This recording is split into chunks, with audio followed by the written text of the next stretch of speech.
I am proud to count Jason as a JCRC Israel trip alumnus. And I can tell you, as someone who has advocated in San Francisco and Sacramento, Jason has always been willing to step up, to open doors, to listen and advise, and to be a resource to the Jewish community. Thank you, Jason.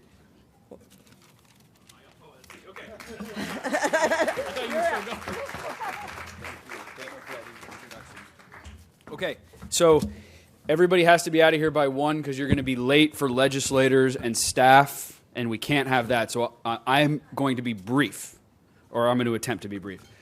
Good afternoon. Thank you for having me here today. My name is Jason Elliott, and as was said, I am senior counselor to the governor. I was looking in your materials.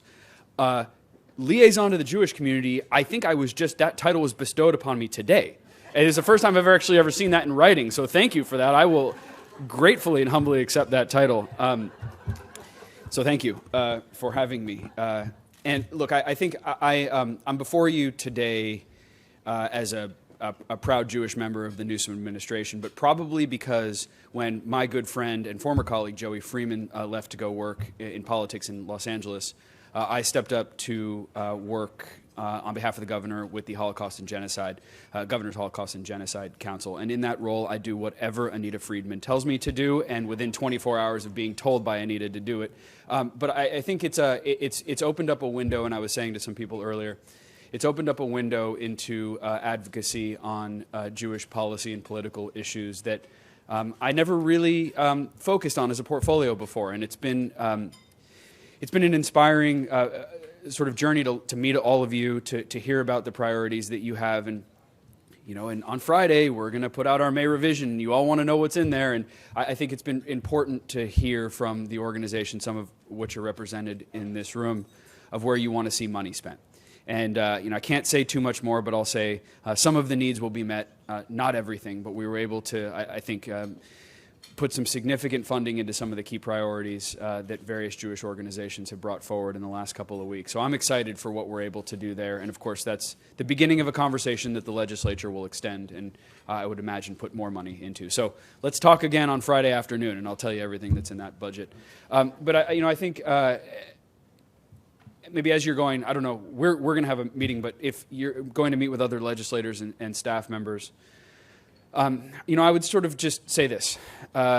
There is a tremendous amount of pressure, competing pressure for the resources that this state has right now, and we have a lot of money right now. But it's never going to be enough to meet all of the needs, especially when you're thinking about trying to correct problems that are decades in the making, like homelessness, like a correction system that is not rehabilitating people, like an education system that's leaving too many kids behind. We have decades of failure, national failure. We're not going to be able to correct that in 1 year, and we're not going to be able to correct that with one budget. So how can we set ourselves directionally towards where we want to go? And I will just say, 1 out of every 8 Americans lives in California. So the things that we're doing here are in fact protecting Americans, right? I mean, there's this terrible, corrosive, destructive, hate-filled dialogue that's happening around the country right now.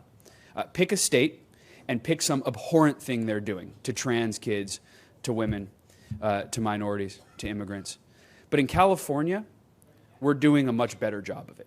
We have GDP growth that outpaces most other democracies in the world, let alone states, let alone the United States. So the things that we're doing here about bringing paid leave to every parent, the things we're doing here, we're adding an entire new grade to the public school system. It's TK to 12 now, right? The things we're doing here are what I think this is not a explicitly partisan thing, but what national Democrats only dream about doing, and certainly national Republicans try to stop, right? But it's happening here, and I think we're really proud of that. So as you move through your advocacy day today, I'll just give you a frame of reference of where I think some of my colleagues in the legislature, and certainly where we are, which is what can we do in California to be a bulwark against the hate that we're seeing around the rest of the country.